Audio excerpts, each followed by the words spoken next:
굿TV 시청자 여러분들, 천세종 목사입니다. 훈민복음 세상을 깨우는 말씀에 오신 것을 환영합니다. 오늘도 귀한 분들 패널로 참여해 주셨습니다. 반갑습니다. 안녕하세요. 네, 반갑습니다. 지난 시간에는 우리가 너희가 먹을 것을 주어라, 그런 제목으로 말씀을 살펴보았습니다. 오늘은 딸을 살린 엄마의 믿음, 그런 제목으로 말씀을 살펴보도록 하겠습니다.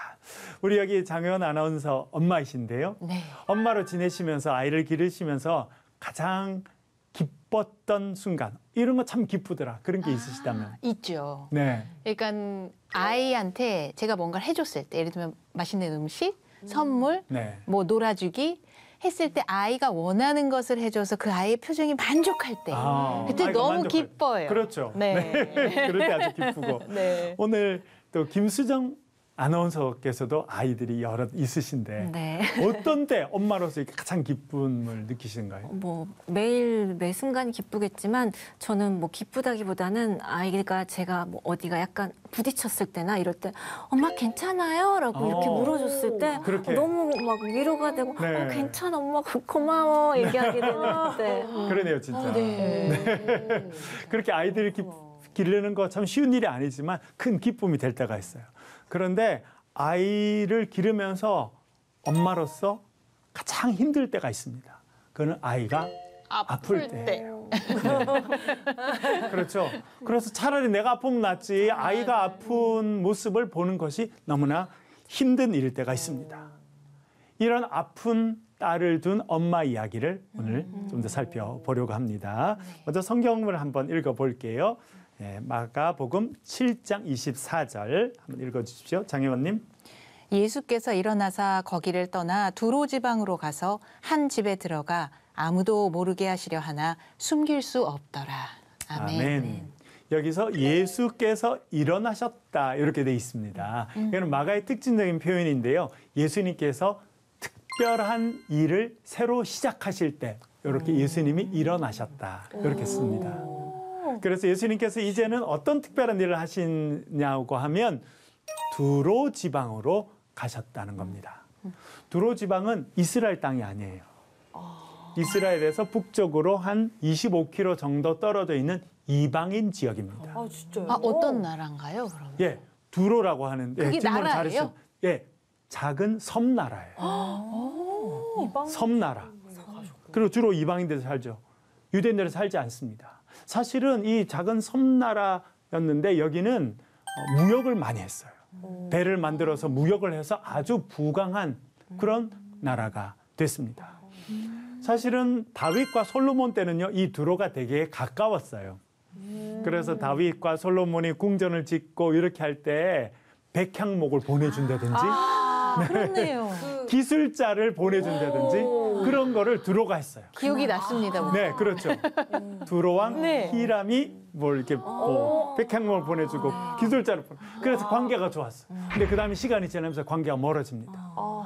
그래서 이사야, 예레미야, 에스겔 이런 거 보면 그게는요, 두로를 심판받을 거다. 저주하는데. 네, 너희들이 저주받을 거다. 이런 장면이 여러 번 나오게 됩니다. 그런데 그 예언의 말씀은 역사에서 이루어지게 됩니다. 그래서 주전 332년 유명한 알렉산더 대왕이 네. 이 두로를 침공합니다. 그런데 두로를 말씀드린 것처럼 내륙에 있지 않고 섬에 있어요. 섬나라예요. 공격하기가 쉽지 않죠? 네. 이 알렉산더 대왕은 어떻게 했냐면 제방을 쌓습니다. 바다에 돌과 흙을 집어넣은 제방을 800m나 되는 제방을 쌓아요. 그리고는 결국 그 나라를 무너뜨려 버리는 그런 일이 있게 되었습니다. 나중에는 주후 66년쯤에 유대인들이 로마를 상대로 전쟁을 일으키거든요. 반란을 일으키죠. 그럴 때 로마 군인들이 와서 유대인들을 죽이고 학살할 때 이 두로 사람들 참여해서 유대인들을 죽이는 그런 일을 하게 됩니다. 그러니까 감정이 좋지 않죠. 예. 그런데 예수님께서 그 두로 지방으로 들어가셨다, 그렇게 말해줍니다. 이것은 그냥 예루살렘 근처에 혹은 유대 땅에 있는 어떤 한 지역이 아니라 원수의 땅, 적대시하는 땅으로 갔다라고는 의미를 가지고 있습니다. 거기서 일어난 일인데요. 거기에 한 여성이 등장합니다. 이렇게 말해주고 있는데요. 김수정님. 이에 더러운 귀신 들린 어린 딸을 둔 한 여자가 예수의 소문을 듣고 곧 와서 그 발 아래 엎드리니 그 여자는 헬라인이요 수로보니게 족속이라 자기 딸에게서 귀신 쫓아내 주시기를 간구하거늘 여자가 집에 돌아가 본즉 아이가 침상에 누웠고 귀신이 나갔더라. 아멘. 예, 여기 우리가 이 여성에 대해서 알 수 있는 표현이 여러 가지 나오는데요. 첫 번째 우리가 뭘 알 수 있습니까? 딸을 둔 더러운 귀신 들린 더러운 귀신 들린 어린 딸이 있어요. 그러니까 첫 번째는 어린 딸이 있었다는 거고요. 네. 두 번째는 뭐예요? 이 딸이 더러운 귀신이 들렸다. 예, 귀신에게 붙잡힌 딸이 있었다는 거예요. 세 번째는 또 뭐라고 말합니까? 이 여자가 예수님의 소문을 들었다. 예. 또 보면 그래서 어떻게 했다는가요? 발 아래 와서 엎드렸다는 거예요. 예, 넙죽이 이렇게 엎드렸다는 거예요. 그다음에 26절에 보니까 이 여인이 누구라는 겁니까? 헬라인이고 이거 유대인 아니죠. 네. 유대인과 헬라인 할 때 유대인이 아닌 헬라인, 헬라 문화에 익숙한 헬라 어를 쓰든지 네. 하여튼 그쪽 문화의 사람이었다는 거고요. 그리고 더 구체적으로 따지면 족속은 어떤 족속이었다는 겁니까? 수로보니게 족속. 예. 그 아주 특정한 이 족속까지도 나오게 됩니다. 그래서 이제 예수님께 와서 귀신을 쫓아달라 그러는데 30절에 보니까 여자가 집에 들어가 봤더니 아이가 어디 위에 있었다는 거 말합니까? 침상 위에 있었다. 이 침상이라는 단어는 헬라어로 클리네라고 하는 단어인데요. 클리네. 이거는 아주 가난한 서민들이 쓰는 침대가 아니고 상당히 수준 있는 사람들이 쓰는 침대였다고 생각하는 학자들이 많습니다. 신분이 높았군요. 네. 그래서 이것을 봐서 이 여인은 상당히 사회적인 지위가 높은 귀족 집안의 귀부인이었지 않았을까 생각하는 학자들이 꽤 있습니다. 우리가 그 의견을 받아들인다고 하면요. 이렇게 생각해 볼 수 있겠어요. 이 여자분은요. 헬라 문화에 익숙한 헬라 언어를 그 당시 이제 헬라 세계잖아요. 네. 그러니까 아주 국제적인 그런 활동을 할 수 있는 준비가 돼 있는 아주 귀족 집안에 잘 사는 그런 여성이었는데 아픔이 있었어요. 그렇죠. 여러분 잘 사는 집도 보면 겉으로는 되게 문제가 없어 보이지만 안에 들어가면 문제가 있어 없어요? 있죠. 많아요. 그 결정적인 문제가 딸과 관련된 부분이었다는 것을 알게 됩니다. 이 아이가 겪고 있던 어려움이 뭐였어요? 딸이 겪고 있는 어려움이 뭐예요? 귀신에 붙잡혔다는 거예요. 그러면 어떤 일이 있을지 다른 구절을 한번 살펴볼게요. 마가복음 9장에 보면 귀신에 붙잡힌 아이 이야기가 나오는데요. 마가복음 9장 18절, 22절 전반절 읽어보겠습니다. 박찬성님. 귀신이 어디서든지 그를 잡으면 거꾸러져 거품을 흘리며 이를 갈며 그리고 파리해지는지라. 귀신이 그를 죽이려고 불과 물에 자주 던졌나이다. 아멘.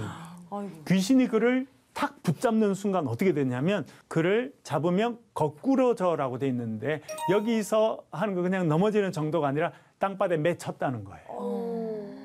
제가 중학교 다닐 때 유도관에 가서 유도를 배웠거든요. 그러셨어요? 네, 배웠어요. 한 번은 코치님, 젊은 코치님이 있었어요. 네. 저보고 대련을 해보자고 해서 얼떨결에 한다 그랬어요. 근데 저를 업어치기로 해서 매트에 내팽개친 거예요. 그래서 딱 덩어리가 떨어지니까 어떤 증상이 있는지 아세요? 숨을 못 쉬겠더라고요.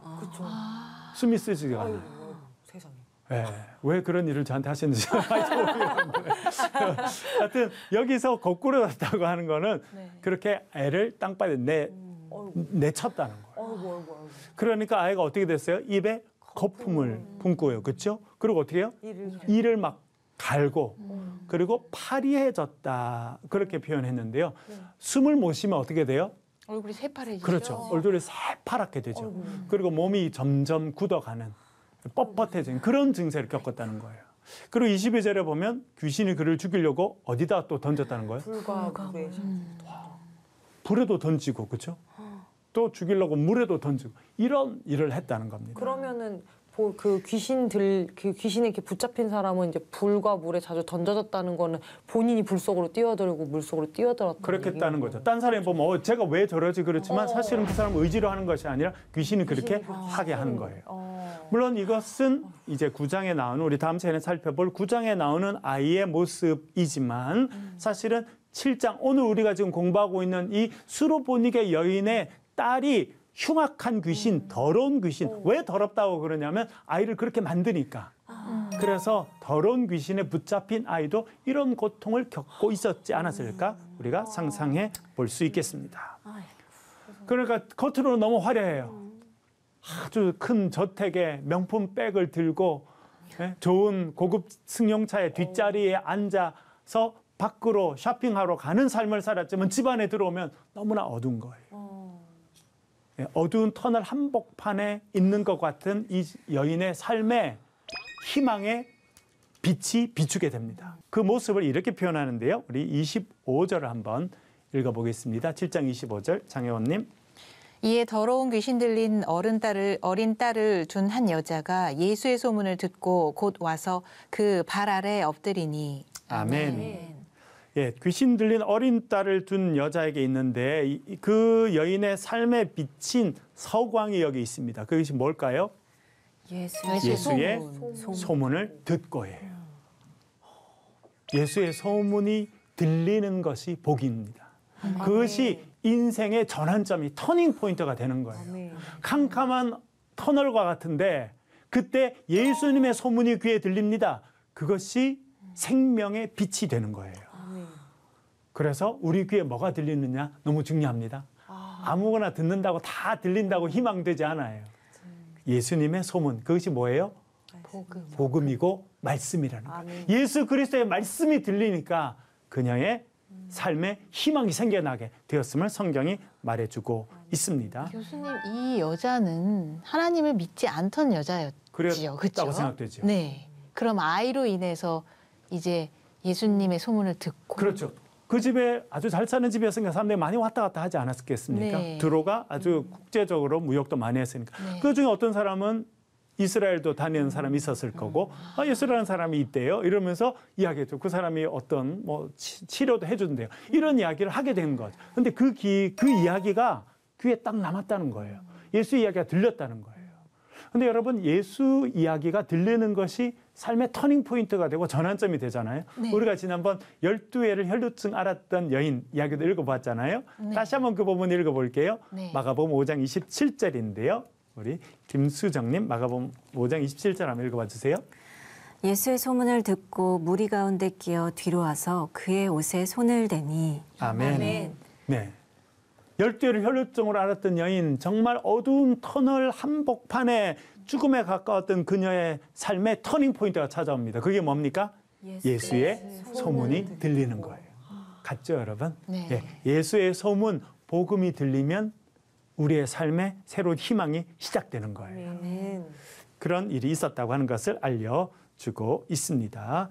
그래서 이 지체 높은 귀부인이 예수님 이야기를 들었어요. 그래서 예수님을 언젠가 만나면 내가 우리 딸 이야기를 해야지, 내 아프고 힘들고 감추어 놨던 이 이야기를 꺼내야지 생각했는데 예수님께서 두로 지방에 오셨다는 이야기를 듣게 됩니다. 그랬더니 달려나가죠. 그리고 자기의 모든 지체를 다 내려놓고 예수님 앞에 털썩 엎드립니다. 땅바닥에 엎드렸다는 뜻이에요. 예수님께 부탁합니다. 딸을 고쳐달라고. 그런데 예수님이 이렇게 대답하세요.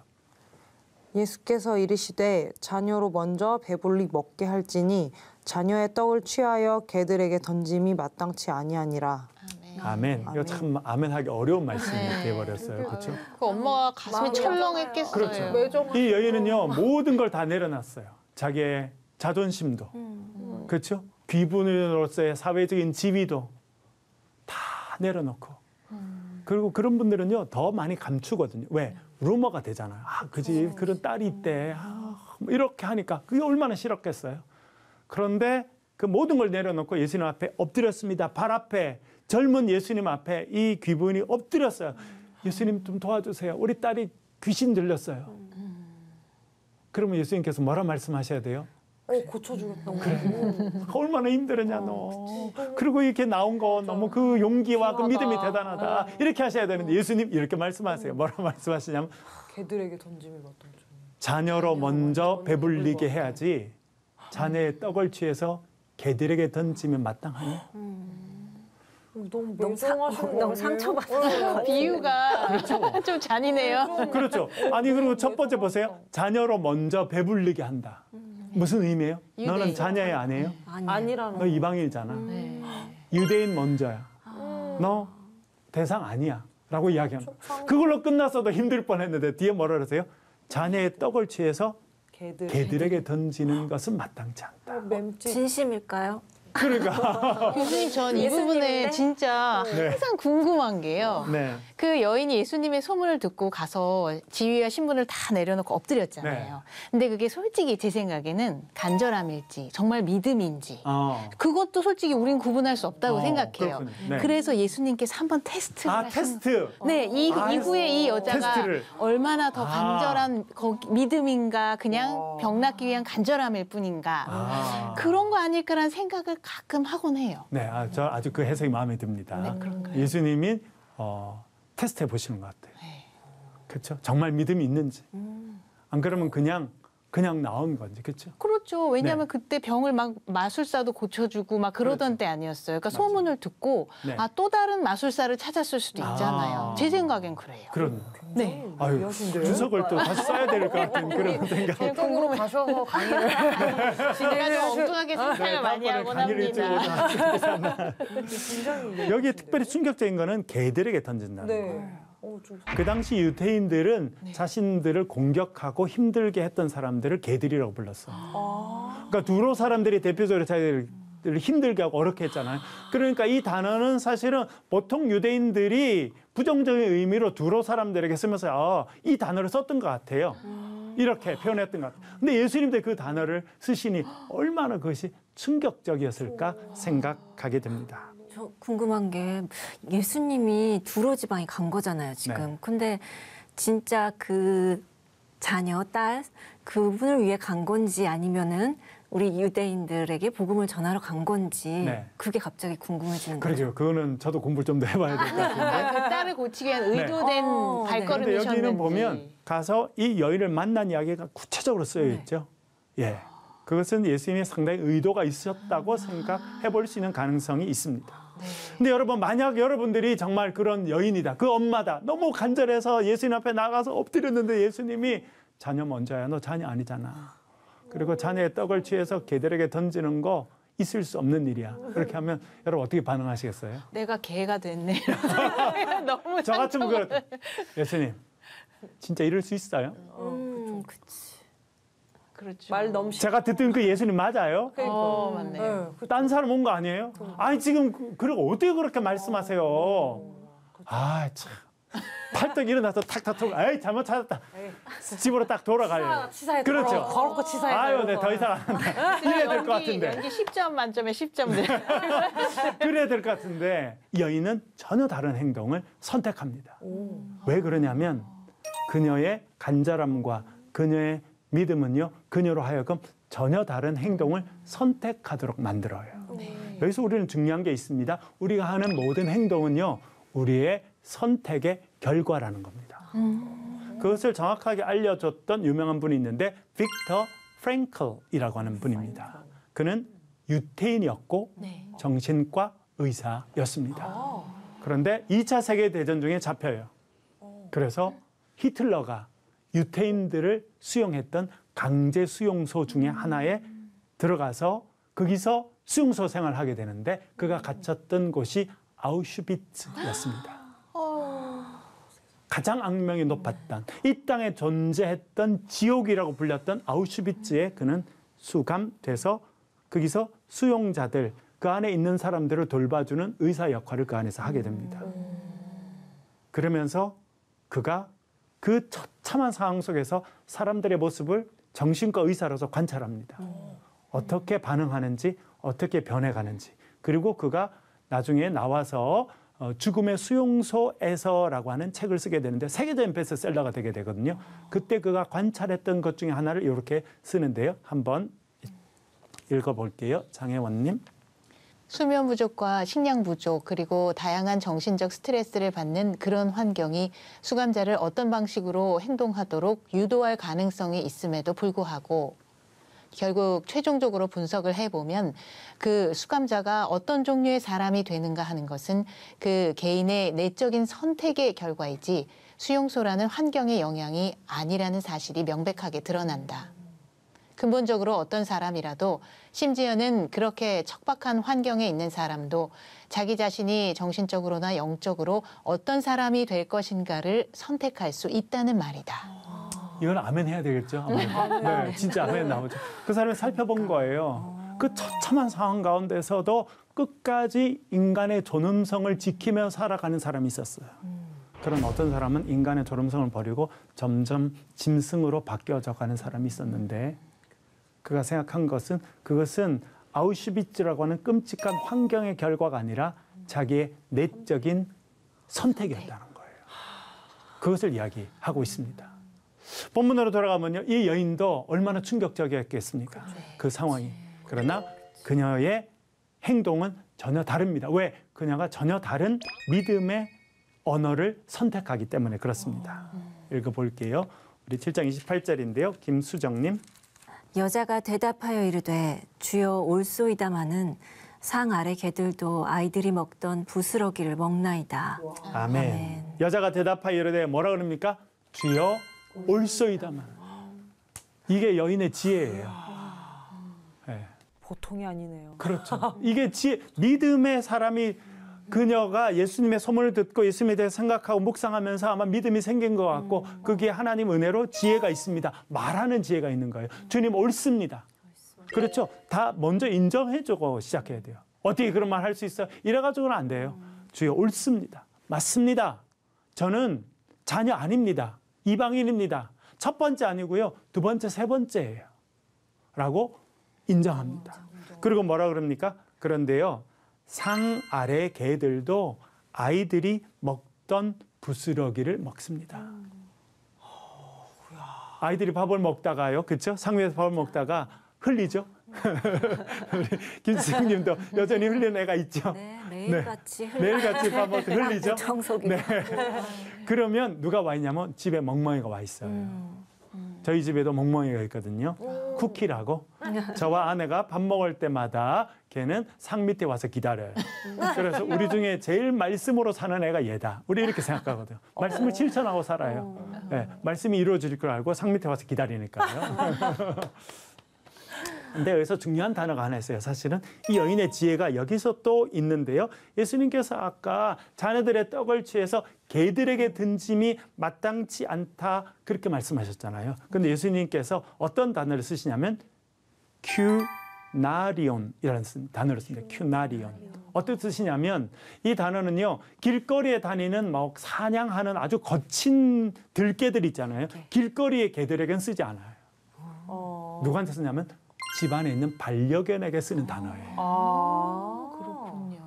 그러니까 여인은 예수님 말씀을 들으면서 다 캐치한 거예요. 왜? 너는 길거리에 있는 사람들을 공격하는 그런 개가 아니고 집 안에서 네, 주인의 사랑을 받고 아이들과 같이 어울리는 반려견을 지칭하는 단어를 예수님이 사용하셨다는 걸 딱 깨닫습니다. 그래서 이렇게 이야기해요. 그래서 상 아래에 있는 그 반려견들도 아이들이 먹다가 흘리는 것을 먹지 않습니까? 그렇게 말을 하는 거예요.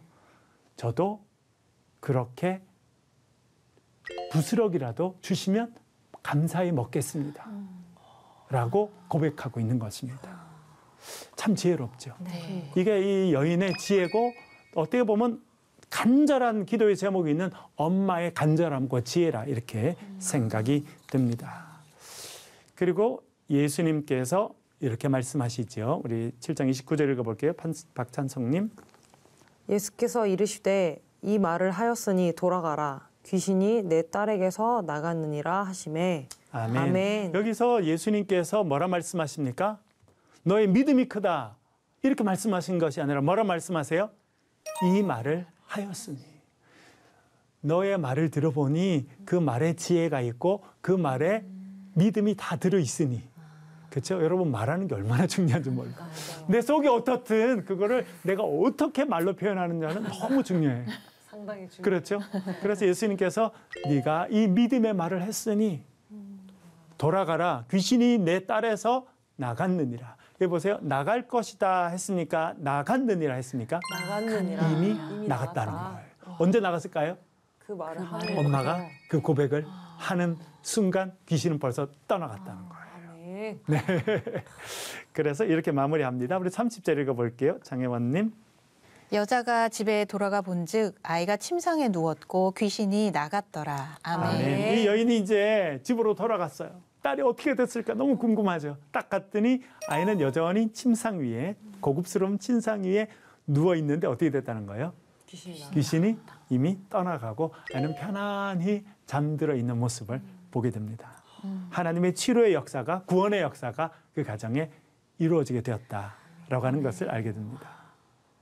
네, 오늘 강의 여기까지 하겠고요. 질문 있으시면 엄마는 정말 제가 볼 때 겸손의 끝판왕인 것 같아요. 네. 정말 성경에 나온 진짜 겸손하고 네. 훌륭한 사람들이 많지만 근데 그게 아마 그 자식을 둔 부모에게서 나올 수 있는 네. 절박함과 간절함이 그렇죠. 아닐까 싶은데요. 그거를 통해서 믿음으로 연결시키는 하나님의 이 에피소드 저희에게 이제 주시려는 어떤 교훈이겠죠. 네. 예수님의 의도된 듯한 그런 어떤 네. 그 발걸음 네. 그리고 그런 상황을 이끌어 가시는 주님의 그렇죠. 그 멋진 네. 예수님의 그 거친 표현들이 네. 이 여인의 믿음을 확 돋보이게 하는 거예요. 네. 그렇죠? 예. 오늘은 우리가 딸을 살린 엄마의 믿음에 대해서 배웠습니다. 다음 시간에는 아들을 살린 아빠의 믿음에 대해서 살펴보도록 하겠습니다. 반대로 그렇게. 네. 감사합니다. 오늘 함께해 주셔서 감사합니다. 수고하셨습니다. 감사합니다.